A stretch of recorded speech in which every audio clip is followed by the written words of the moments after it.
W11D2. So this is their last hurrah in a lot of ways. It's going to be interesting to see if we see something different come through, because so far it's looking pretty similar. Yeah, very similar. In fact, Raphael mixing things up just a little bit. But otherwise, it's going to be the Janna. The only change so far here for Energy Pacemaker. And they're mousing over the Teemo. We haven't seen Teemo in a top league. We have seen it in the Challenger Series, so it'll be something different. Probably not going to see it this game. We can all hope for the off-meta Teemo, but not going to be the case. Not this time, as Drizzle is going to go back to that Jarvan 4 there in the jungle, but it is going to be Sion in the top lane there for Amazing J. A different option, but can still run really fast when he presses R. Not surprised to see Pawn back on Jinx duty. This is definitely the champion that he defaults to, and they run a lot of Jinx comps around Jinx Nunu. We've mentioned a couple of times, Pawn hasn't played his one Talon game of the season. No. He's got to play everything else. They give him a very long leash, do they, EDG? So credit to EDG on that one, but maybe he'll stay in the meta, but he's considering options, and with the Ghost Flash, it's probably TF time. It might be TF time, of course. That is reminiscent of a Vladimir option here as well. True. But TF is what's going to be locked in here, as Hecarim there for the top lane as well. Corey going to take another Smite Teleport champion because that's what's fun for him. As Mako has locked in that TF, but now it is going to be the Vladimir Hobbit on the other side. Raphael thinking about picking that one up. A lot of consistent damage, but will find it difficult to follow a Twisted Fate around the map. I was going to say very kiteable as well, and there's a lot of speed coming through from this team comp in general. Probably safer to go for the Azir. Not an ideal matchup for the Azir, but definitely can do fine, as Azir seems to do in almost every matchup. Yeah. It's nice to see him back in the meta because the Emperor's Divide is such an interesting ability, especially when the bouncy castle starts between Gnar and all the other abilities. But Azir is their lock-in. Not necessarily going to be able to control TF, and the first Destiny, it's what we always come back to, could be telling. Yeah, and we'll see whether that is going to come through. But of course, it's Pawn, so he'll probably be able to make it work irrespective because, I mean, he played Kassadin into the same matchup, looked like it was going horribly at the beginning, and then got a quadra kill out of nowhere. So. Well, I mean, the random quadra kill doesn't really give us a lot of analytical data about how strong this Kassadin is. Most champions that get a random quadra kill are pretty strong. But, generally going to do pretty well. Generally going to do pretty well. Kassadin still going to be a late game hyper carry, however many units they have on the Riftwalk. Low cooldown blink, pretty good. Yeah, pretty good. Doesn't matter exactly quite how far you're going to be going on that Rift Walk, but he's certainly made his resurgence, but not this game. It's going to be the Twisted Fate here instead, and we'll see how the Horsey goes in the top side of the map here as well, as Koro tries his hand at another Smite Teleport champion. Of course, Mako back on the Annie there as well, another terrifying champion. The thing is that Deft now on more of a late-game scaling hypercarry here with the Jinx, as opposed to the Sivir, who can be very powerful throughout the mid-game. So we may not see such a shutout here from EDG early on. I mean, Jinx in general has been super strong in this meta. Another tank buster, late-game hypercarry. Jinx is probably, at this point, Deft's most trademark champion. Yeah. So strong on that champion. Excellent understanding of range. Even manages to get into rocket range behind structures or walls to get, damage that just can't be traded with. So I'm not surprised to see him bring it back, use it all the way through their winning Demacia Cup performances. And again, it doesn't show anything because everyone already knows, Atlas, that Deft's pretty damn good at Jinx. Yeah, pretty damn good at Jinx. Pretty damn good at the majority of AD carries here as well. Has recently picked up the Kalista, and just to demonstrate the fact that Deft, yes, can play Kalista to a very high level. But, we'll see what happens come playoffs here as well, because, of course, you have to think that things are going to be held fairly close to the chest. But this game is definitely getting underway, so let's hop onto the Rift.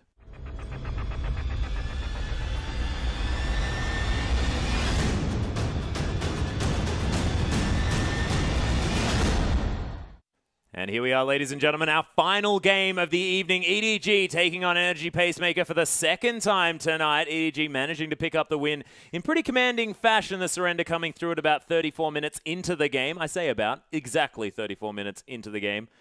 As Energy Pacemaker now are invading fairly deep here. Shu wandering pretty quickly. That Tailwind helping him out there. They get some deep wards down just to see exactly what's going on. And the lane swap seems to be already on here for Energy Pacemaker. And Pawn actually stayed for an extra potion, so obviously worried about the laning phase that's coming through in the TF versus Azir matchup. Very late invader, I believe, is spotted out.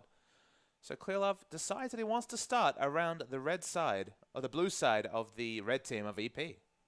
Yeah, and it's going to be the Krug start here for Amazing J as far as his suicide route is concerned. They're trying to find Koro a camp to start on. He looked like he was going to start on the enemy blue buff. Actually finds Drizzle. The Smite War.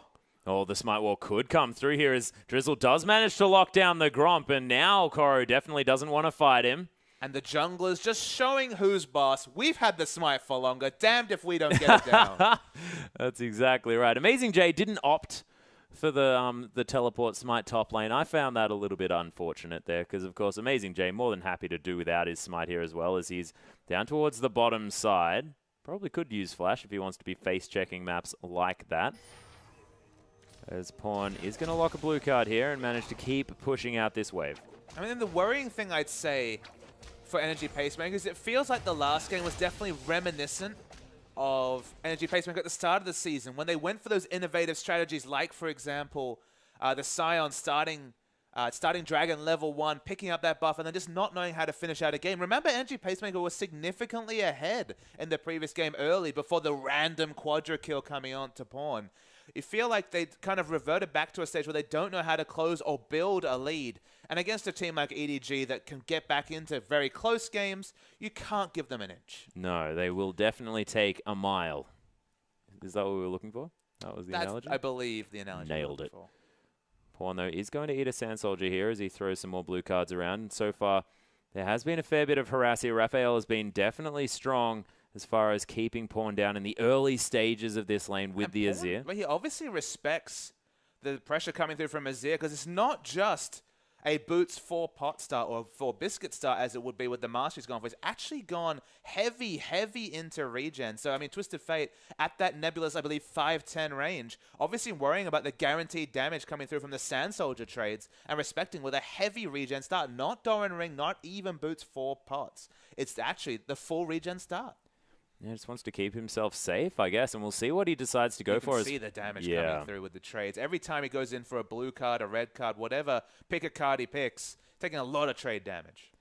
Yeah, it does manage to get that last minion a little bit low there, but doesn't pick up the CS as Raphael now able to push back, but Pawn still definitely doing fine as far as that farm is concerned. Drizzle is going to pay another visit towards this mid lane, though, and Trinket Ward is going to spot him out as Raphael has gone very aggressive, completely out of mana here as well as Pawn turns around and hits him with a blue card and does a fair bit of damage. Of course, the highest damage dealing card. So when your TFs are not locking in the gold cards, it might be because they just want the extra damage. And Drizzle definitely tries to make his presence felt in mid. They want to get Pawn to use one of his offensive summoners or movement summoners defensively in this situation. So at level 6, Azir can't control the roam. If you don't have Flash available, you probably won't get the secondary gold card or the follow-up CC through from the Twisted Fate. So making him use a defensive summoner, okay, on the obvious level gives you more kill pressure, but just taking away from the power of the level 6 roam is also a side benefit for EP. Yeah, and this has meant that a lot of pressure there towards the mid lane, but means that Koro does have the opportunity to farm there on the top side. Amazing J has got some wards down now, but still sitting only on 4 CS here as Mako is being a nuisance here on the bottom side. Deft able to freeze out this wave, just tanking it up. And compare the freezes that have been going on in the relevant levels. 13 to 4 CS tells you that Deft, unsurprisingly, is a master of freezing the lane, and even Sion, with a lot of ranged wave clear, hasn't been able to pick up any creeps. Yep, none at all, as Koro, you can see, just rampaging through his wave there on the top side. He's already able to shrug off a lot of the damage coming out from one of the strongest early duelers in Graves, and you have to think it's only going to get worse. I feel like EP need to start rotating now, because you cannot sustain a 23 to 4 CS advantage between top laners. Man, he's going to go back with about 770 odd gold. He's going to be able to pick up a few more items. Actually finishes off the Barmy Cinder there as well. Picks up a few health potions as well as Pawn. He makes his way back to lane. Actually decides to go, in fact, for that Sheen as his first item pickup. Incredibly aggressive after the super defensive very early start. I see a lot of TF players have been moving towards maybe the CDR boots first, or just starting with a Fiendish Codex, or even some double Dorans for laning phase. This item tells you that he wants to get the damage off in one of his ganks. He's been able to keep both summoners off. Twisted Fate has ensured that his first gold card is going to be playing a lot of damage on a Destiny. He's going to port back now with no mana and just look for his options in other lanes. At the moment, only Graves really strikes me as a relevant option, especially when Hecarim picks up the Onslaught of Shadows. Yeah, and the Barmy Cinder is here as well, so able to help him with his pushing of the wave. But with the Boots 1 pick up from Pawn, probably looking to try and get his Destiny down now as soon as possible. Raphael looking to push this wave back out, completely even on the farm. as far as these mid laners are concerned. Drizzle sort of looking for Pawn, but doesn't find him.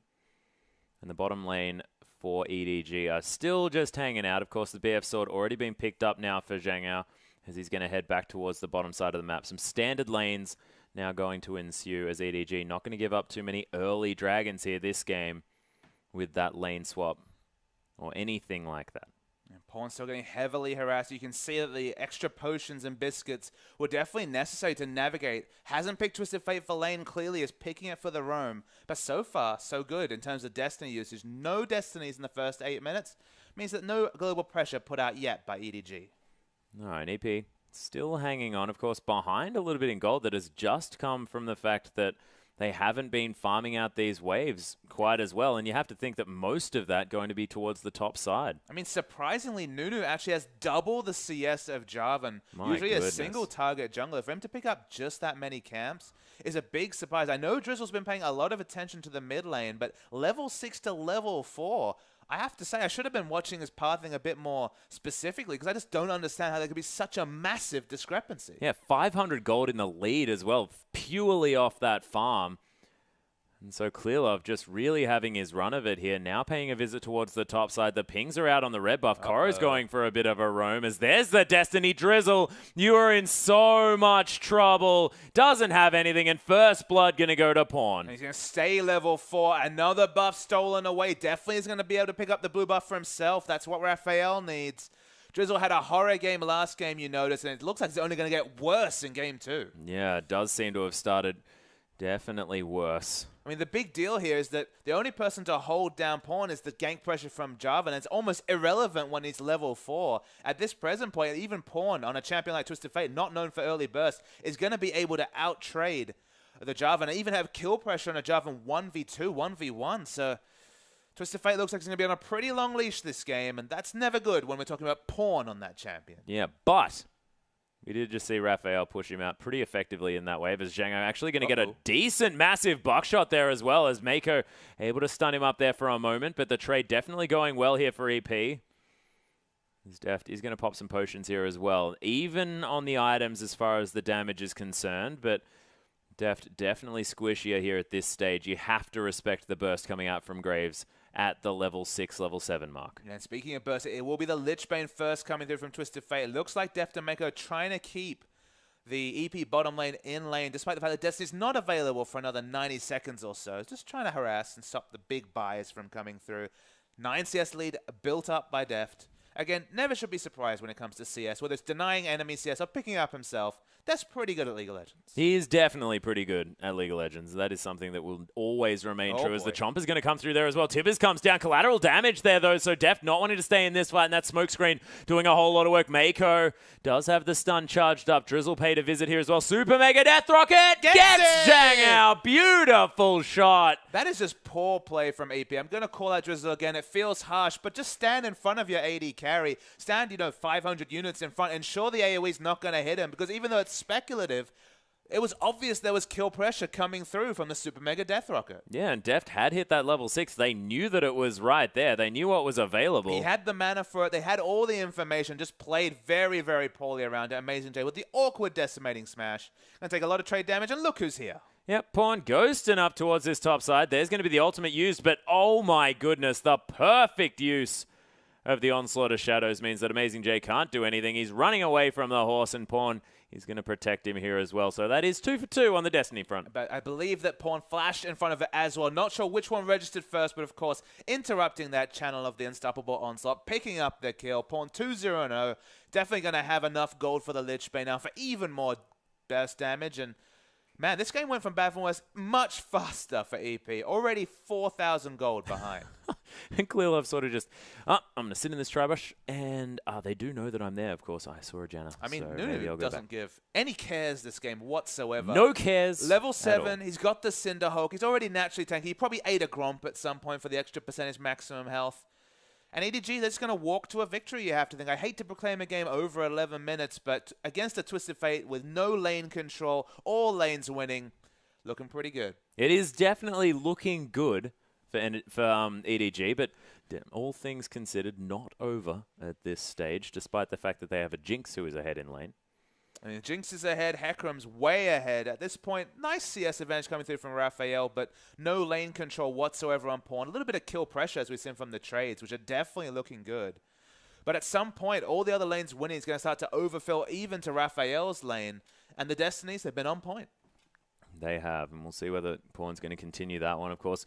Games can always be thrown, but probably not by EDG, and we haven't seen that happen in the past. Is Deft and Mako going to take down the Krugs here on this bottom side, continue that CS advantage? Lichbane, as you mentioned, is going to be completed here by Pawn, so a whole lot more burst damage to come through. But of course, with the slight nerf to that item, not as strong without any other AP there as well. I mean, it's obviously exited the meta in a lot of ways. We saw lesser. Oh, there's the burst. Yeah, Tib is coming through there as well. Oh my goodness, is the Super Mega Death Throw going to be available? Doesn't need it as the auto attack comes down as well. Mako is still very, very low, but it doesn't matter as Deft is going to force the flash there out of Shu, who is so damn low. Pawn does have Destiny. We'll see whether he manages to pick up the kill here onto the Janna, who's moving up towards a turret. Clearlove is hanging around, but Pawn just does a little bit of a loop and heads back towards mid. It doesn't have his summoners available, so knew it would be at best a one-for-one trade. Probably smart not to go for it. They're going to get this turret in bottom. Another kill credit going to come through to Deft. I mean, the Lichbane rush is interesting. It's come back into the meta. It was definitely Morellonomicon or Athene's, 20% CDR was the big choice. Then Hetong from Vici Gaming has been loving the Lichbane rush just to start with the split push. And to be honest, with Sion so far behind, Gray's not doing very well himself. Getting out of this mid lane, out from the perma push and poke from Azir into a side lane is probably going to suit Pawn just fine. Most definitely. Koro, Decimating Smash is there. Amazing J moves the wrong direction. Someone should talk to Koro about how that actually works. That was very, very strange, that interaction, but does have his Cinder Hulk completed now with a Skirmisher's Saber as well. So doing his best jungler impersonation there from the top side of the map. And Clearlove paying a visit here as well. Drizzle was pinged out. Of course, they seem to know exactly where Drizzle is throughout this entire game, but Raphael, he has been the shining light here for Energy Pacemaker as the Destiny comes through in the bottom lane. Man, rude. This use of the Chompers just looks broken coming through from Deft. That's why you see so much Jinx Annie, is that you do have perma CC coming through from the Annie spellcast into the Chompers. 3 seconds of CC, especially after a few levels with Twisted Fate thrown in. It's basically permanent CC because, of course, the cooldown on the picker card is very, very low. And the kill pressure onto Graves, it's basically infinite at this point. It's silly, and the Infinity Edge now completed with a Brawler's Glove for Deft as well. 146 CS to 113. He is so far ahead on this hyper carry, who should have been kept down in this laning phase by the Graves. You have to think, of course, one of the lanes that has seen a lot of success here in the LPL has been the Janna Graves lane. Not going to be the case this time, as Raphael going to try and clear out this minion wave. Sand Soldiers are going to help him out with that one as Mako does complete the kill onto that pink ward. But I guess we can't be too surprised. It is first versus last as Drizzle's going in very aggressively. That was super aggressive as the Cataclysm comes through as well. Dodges the Super Mega Death Throw as the heal comes down, but oh my goodness, Shenga manages to pick up the kill, and Mako, oh dear, doesn't have the flash. There's plenty coming though. Yep, Clearlove here with the absolute zero. The Annie's still alive, and oh my goodness, Shenga just gets torn apart. Pawn's going to get exhausted, locks a gold card, looks for Raphael as the double kill comes through. Oh my gosh, not yet as Raphael picks up the kill. May have been baited a little bit too far forward now as Amazing J just getting ignored. Just wants someone to talk to here as the quadra kill comes through for Koro. Massive stuff by the horse. Yeah, Sion looking for someone to love, dies for the second time during that fight. Nothing he could do. Pawn gets going again. The Hecarim even more scarily. Just a longsword towards the Trinity Force, but now 4-0-1. Going to have a few more items. Yeah, and this is exactly what Pawn did. Koro's just saying, oh, okay, so that's how you get ahead in the mid-game. You kill 4 people in a team fight. Okay, let's do that. And we'll watch the replay coming through. Mako lived for so long during this fight. It's comical. So they go straight on to Deft. The anti-synergy, I'm helping Jarvan, stops Sion from getting the kill. They do burst down Deft, which feels great, but there's plenty of cavalry literally from the Hecarim coming in. At this point, Pawn just skirts the outsides of the fight with Ghost going. Watch Mako in the back. He falls super, super low. But the consistent damage from Pawn through an exhaust. He's got CC for days. He's got poke damage. This is what Twisted Fate does best. He's not the best when it comes to burst damage, but consistent long fights. That's why you take double summoners. You just kill people. And Amazing J looks for the hug in that situation. That's all the Decimating Smash is going to be. And we'll go on to die. Yep, the little cuddle. And now another Destiny comes through, and Drizzle is dead. Most definitely dead. Super Mega Death Rocket not going to find anything, though, as Def tried to steal that kill away, but not going to be happening. 3-1 and 2, though, still pretty happy as the Berserker's Greaves have now been completed. Deft on full turret destruction mode, or at least attempted, as these Sand Soldiers are going to thwart that particular play style. 8,000 gold the lead for EDG. Is Korra going to split push? And I think at the end of this game, it will be a 39-5 season coming through in the 44-game season of the LPL for EDG. They have been so dominant. Only one team with a winning record against them, Atlas. Quick bit of trivia. Which team has a winning record against EDG in the LPL?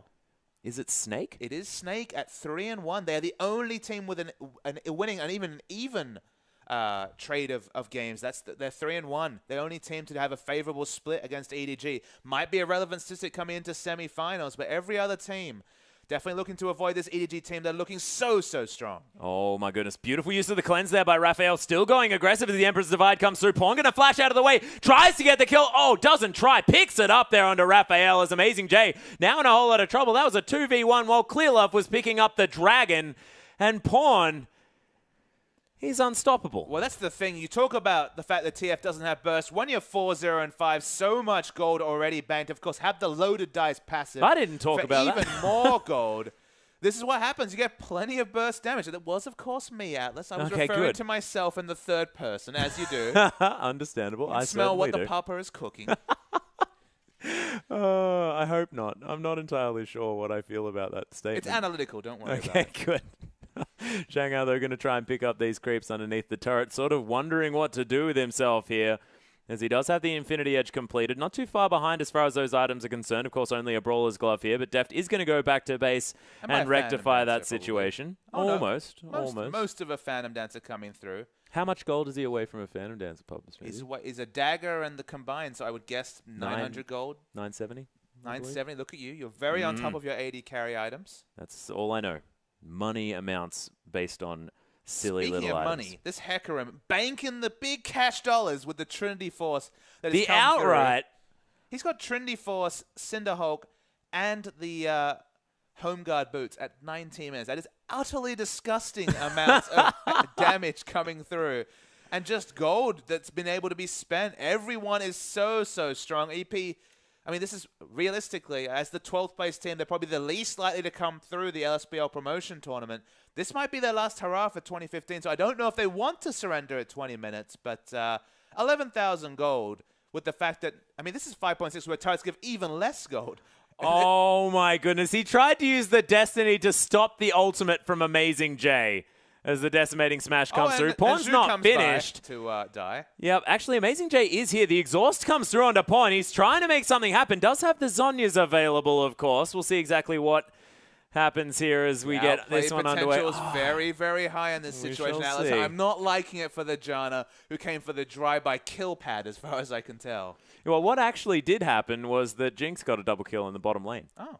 So, didn't even see whether Pawn survived or died on that one, I am afraid. It's not been good game for EP. The first game looked a bit competitive. The early advantage was towards EP. Yeah. But I believe we're going to have the surrender come through, Atlas. Oh, unfortunate. 20 minutes rolls around, and Energy Pacemaker, they tap the mat. But you have to think that there was no way they were coming back into that game. You actually proclaimed it fairly over very early on in that one, and I don't disagree because EDG just look completely unstoppable throughout the entirety of the LPL. And as you mentioned, what was it? 35 games to 5 losses? 35 wins? 39 to 5. Oh, I apologize. Of course, it is a 44-game season, ladies and gentlemen. If there's one thing I should be able to remember, it is pretty static statistics like that one. So 39 to 5, pretty good here for EDG. Yeah, 44 times 12 is the amount of games that we will be seeing played this. Actually, a little bit less than that. My math is also off today, Atlas. But it is our last game of the night. EP, they just couldn't get it done against EDG. Not a surprising result, we have to be said, but the result is the EP. They go into the promotion tournament. They have the worst seed. They're going to face the strongest of the LSPL. Best of the rest. I believe it's positions 3 to 6 in the LSPL because, of course, the top 2 teams from the LSPL were auto-qualified. Well, we'll see how that one does work out. But, ladies and gentlemen, we are finished for this evening. On behalf of myself, Papa Smithy, Spawn, and, of course, Pastry Time.